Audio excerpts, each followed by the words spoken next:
Мәдениет – ұлттың бет-бейнесі, рухани болмысы, ақыл-ойы, парасаты. Өркениетті ұлт ең алдымен тарихымен, мәдениетімен ұлтын ұлықтаған ұлы тұлғаларымен, әлемдік мәдениеттің алтын қорына қосқан үлкенді-кішілі үлесімен мақтанады. Сөйтіп, тек өзінің төл мәдениеті арқылы ғана басқаға танылады. Нұрсұлтан Әбішұлы Назарбаев.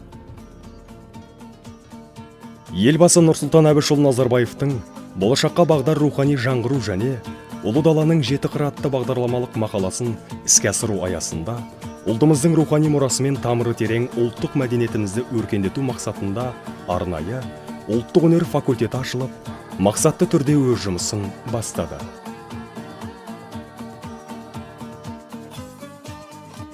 Ұлттық өнер ата-бабаларымыздан келе жатқан ұлттық санамызда, рухымызда, болмысымызда өзіндік қолтаңба ретінде қалыптасқан рухани қазынамыз. Қазақ мемлекетінің мәдениетін, рухани байлығын әлемге танытуда ұлттық дәстүрлі өнердің алар орны, атқарар қызметі ерекше екені сөзсіз.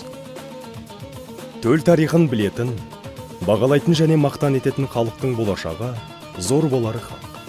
Өткенін мақтан тұтып, бүгінін нақты бағалай білу және болашаққа оң көзқарас таныту еліміздің табысты болуының кепілі дегеніміз осы деп, елбасы мақаласында айтылғандай өткеніміз бен бүгінімізді дәстүрлі өнер кеңістігімен, он саусағынан өнер тамған қолданбалы өнер шеберлерінің дүние танымымен байланысты. Ұлттық өнер факультетінің ашылуы ұлттық кодымыздың жаңғырып жатқандығының белгісі болса керек. Ғасырлар қойнауынан бастау алған ұлттық өнеріміздің ғұмыры ұзақ болсын.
Құрметті ханымдар мен мырзалар, ардақты ұстаздар мен шәкірттер қауымы.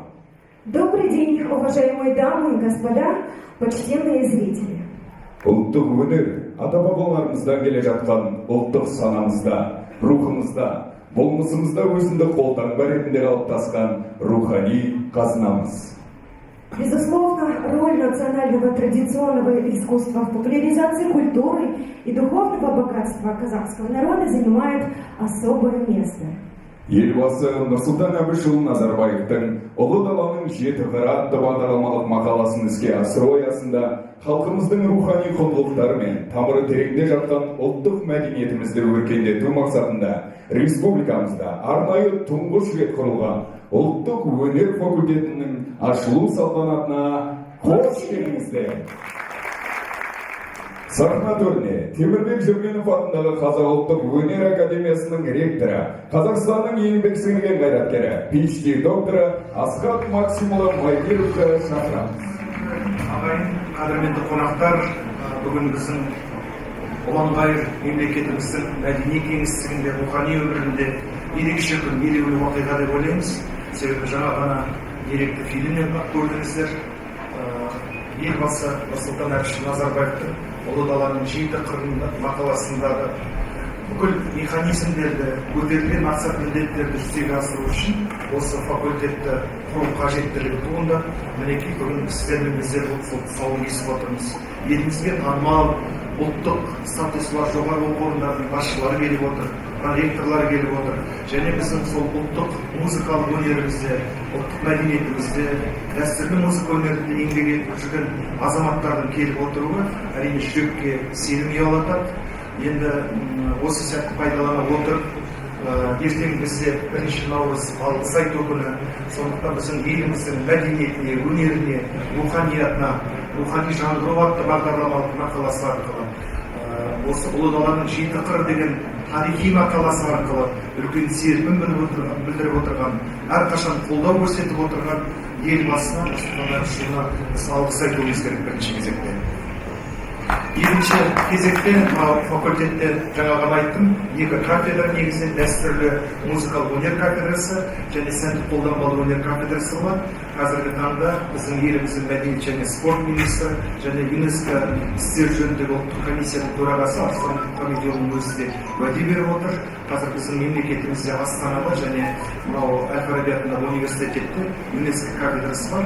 Олар негізінен тарихи археологиялық жұмыстарды іске асыруды көздейді. Біздер енді материалдық емес, біздің ұлтымыздың мұраларын, музыкалық мұраларын, басқа да жәдігерлерін халықаралық аренаға шығару үшін 3-ші кафедра ашу, мен ойлаймын осы жылда іске асатын нақты шаралардың бірі. Сондықтан жаңа ғана көрдіңіздер, көзайым болдыңыздар. Мен енді рұқсат болса осы факультеттің ашылуын басқасында әрине біздің ақсақалымыз Бердібек Момынұлы тұр. Себебі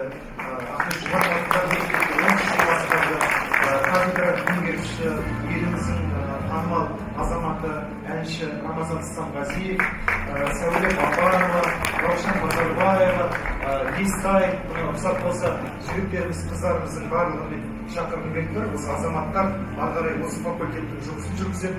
Және мынау Жігіт Сұлтан Республикалық байқауының жеңімпазы Олжас Қанатұлы Ибраев осы факультеттің жаңа ашылған деканы. Сондықтан аға буын, орта буын, жас буын болып, алға қойып жатқан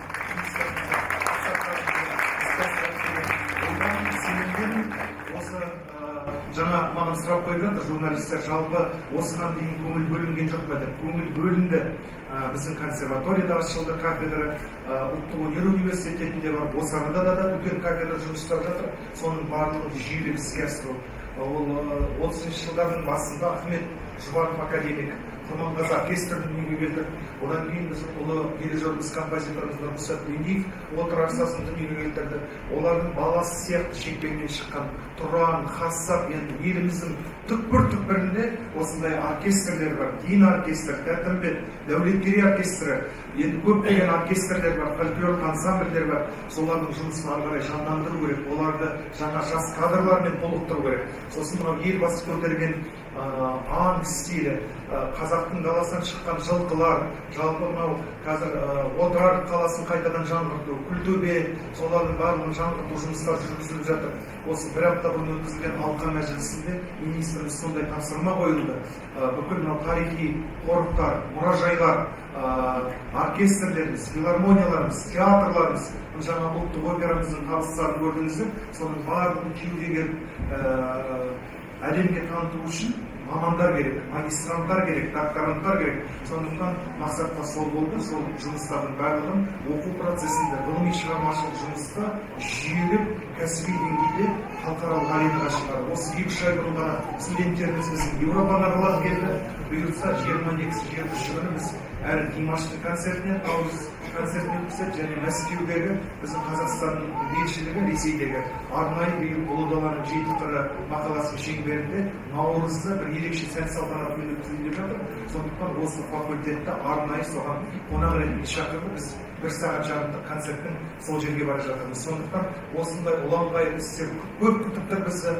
Алтайдан Атырауға дейінгі бүкіл қазақтың ұлы даласындағы рухани құндылықтарды, музыкалық шығармашылық мұралардың барлығын зерделеп, осы факультетте үлкен бір кәдімгі ғылыми айналымға шығару, сондай зор міндеттер тұр. Сондықтан біздер, мен ректорларым бар, менің өзім бар, осы факультетпен кафедраларға арнайы көзқарас жасап отырып, біз биыл гранттардың да санын ұлғайтқалы отырмыз.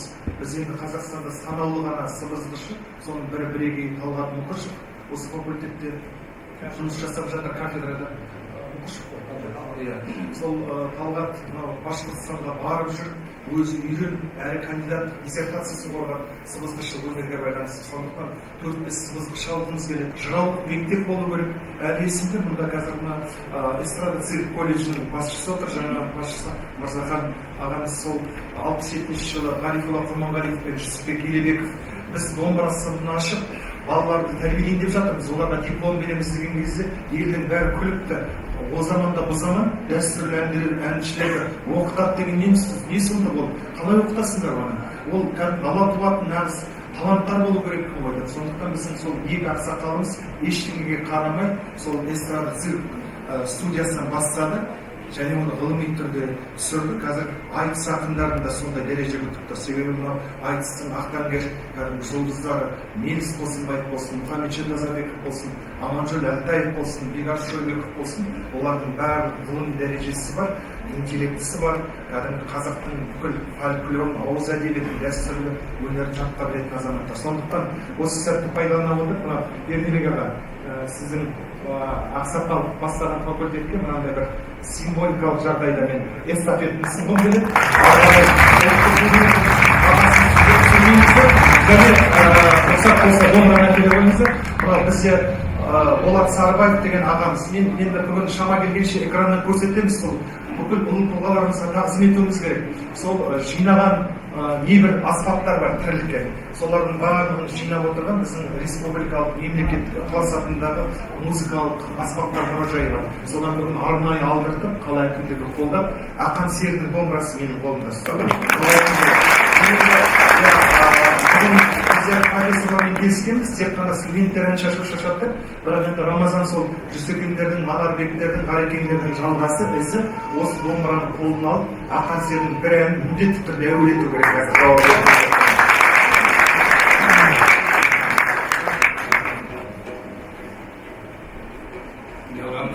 Тарихи оқиғада отырмыз. 2 сағаттан кейін бұл тарихи оқиға тарихқа кетеді. Бұл тарихи ғимаратта отырмыз. Мұнда кім отырмады? Қонаев, Брежнев, оның алтында қайраткерлер. Ал енді бүгінгі жағдайда менің шәкіртімнің шәкірті тізгінге алып, Асқат Мырза осындай жақсылық дүниені ашқанына мен бір кісідей қуанамын. Ал енді мен 51 жылғы Ахмет Жұбановтың, Болат Сарыбаевтың, Хакима Балғаеваның шәкіртімін. Сонда мен ұлттық аспап кафедрасының шәкіртімін. 64 жыл оқытты басқарып отырған екенмін. Соның 5 жылы осы институтта, соңғы 10 жылы осы кафедрада, 10 жылы колледжде, сонда мен академия мен колледждің 20 жыл қызметкері болып отырғаным тарихи оқиға деп санаймын. Сондықтан колледж бар, Жұбан мектебі бар, менің 85 жылдығымды үлкен дәрежеде өткізді. Ал 80 жылдығымды мынау қазіргі менің ректорым осы залда өткізген болатын. Сондықтан мынау біздің жаңадан ашылып жатқан кафедра, жаңадан ашылып жатқан бұл ұлттық факультет деген бұл аты керемет оқиға. Сондықтан бұның сіз кафедраны деканатта ашып отқандағы мақсатың бүгін қазақтың болашақ жастарын осы жерге ұйымдастырып, бүкіл әлемге паш еткізге сондай жол ашып отқаныңызға бізден ризамын. Сондықтан бұл қасиетті дүние, мынау кафедраның жағынан ашылып жатқан факультеттің атынан мынау қасиетті дүниені сізге сыйлауға рұқсат етіңіз. Ертең үлкен алыстың күні, сондықтан мынаның ішінде не салу керек? Менің ойым айтады, мынау бұл дарынды ұстаздар мен дарынды шәкірттердің үлкен ордасы деп санаймын.